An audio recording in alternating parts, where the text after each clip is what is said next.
Bienvenue à toi sur cette chaîne YouTube où je vais interviewer aujourd'hui ma propre mère qui, comme tu le sais, est une personne appréciée de tous, entre autres parce qu'elle est médium et qu'elle fait aussi de l'accompagnement, du coaching de vie.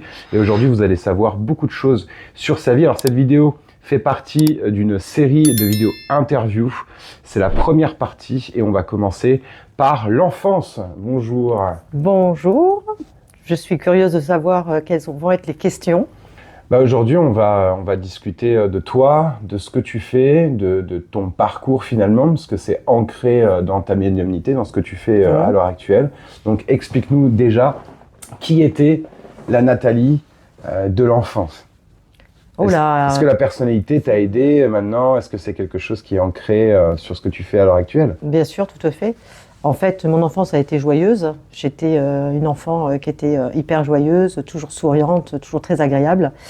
Et en fait, la médiumnité est rentrée dans ma vie à l'âge de 8 ans, suite à un traumatisme que j'ai subi tout simplement, où j'ai commencé à avoir des flashs, où j'ai commencé à avoir des intuitions, des choses qui se passaient et qui se déroulaient. Alors il est bien évident que je passais un peu pour le vilain petit mouton noir aux yeux des autres, parce que je n'arrivais pas à expliquer à l'âge que j'avais exactement ce que je ressentais.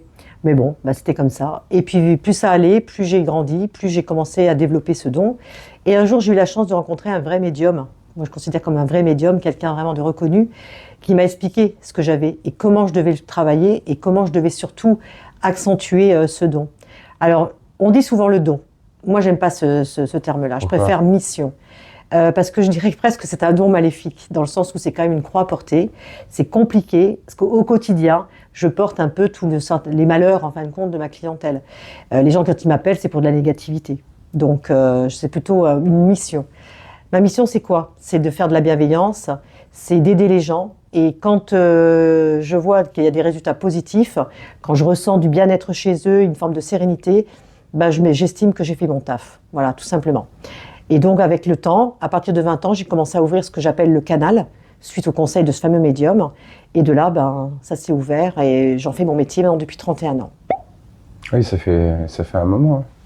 Bon, moi, je le sais parce que j'étais là durant toutes les parties. Les plus importantes, oui.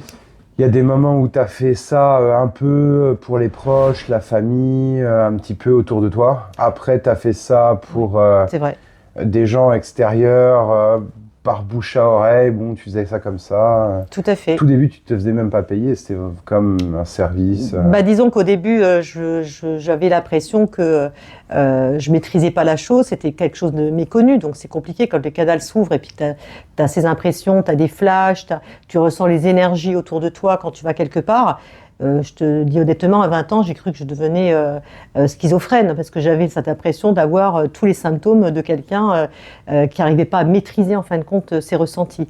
Donc c'était assez complexe pour moi. Et heureusement, j'avais donc cette personne dont je te parlais tout à l'heure, ce fameux médium qui me disait que non, pas du tout, c'était pas du tout la schizophrénie, c'est que tout simplement parce que j'étais en train d'ouvrir vraiment le canal et que tout ce qu'on me transmettait, c'était ni plus ni moins des choses de l'au-delà, entre autres. C'est pour ça que moi je suis médium spirit, clairaudiente, clairvoyante, c'est-à-dire que j'ai des guides qui sont là pour m'aider, que j'ai pas besoin de support particulier et que je suis également clairvoyante puisque j'ai des flashs. J'arrive à déterminer des lieux, j'arrive à déterminer des personnes, etc., des endroits, des couleurs, etc. Donc voilà.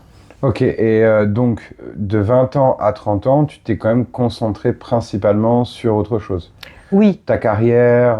J'ai fait une carrière exactement. Justement, ça doit t'aider maintenant. Le travail que tu as fait là doit t'aider même maintenant dans ce que tu fais, parce que tu as fait du management. Enfin, explique-nous. J'ai fait du management, j'ai fait de la formation également. Donc, il y a ce côté aussi oratoire, ce côté facile pour moi de pouvoir dialoguer et trouver un peu les mots quand les gens en ont vraiment besoin. Parce que c'est quand même des gens qui viennent vers moi parce qu'ils ont des choix à faire. C'est pas toujours facile, des dossiers qui sont beaucoup plus lourds que d'autres. Donc c'est vrai que j'ai cette facilité. Mais il est vrai aussi qu'entre 20 et 30 ans, je travaillais, je faisais autre chose. Par contre, je faisais de la médiumnité à côté. Voilà, j'ai toujours ouvert ce canal de toute façon depuis l'âge de 20 ans. C'est quand que tu as commencé à en faire quand même beaucoup plus? Il y a une dizaine d'années, où j'ai commencé à travailler sur certaines plateformes.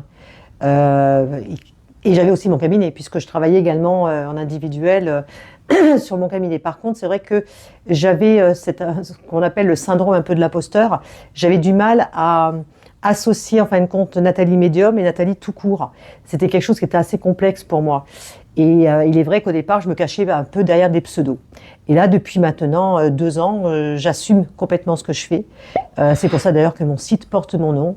Et puis voilà, donc pour moi, c'est un gage également de responsabilité vis-à-vis de ma clientèle.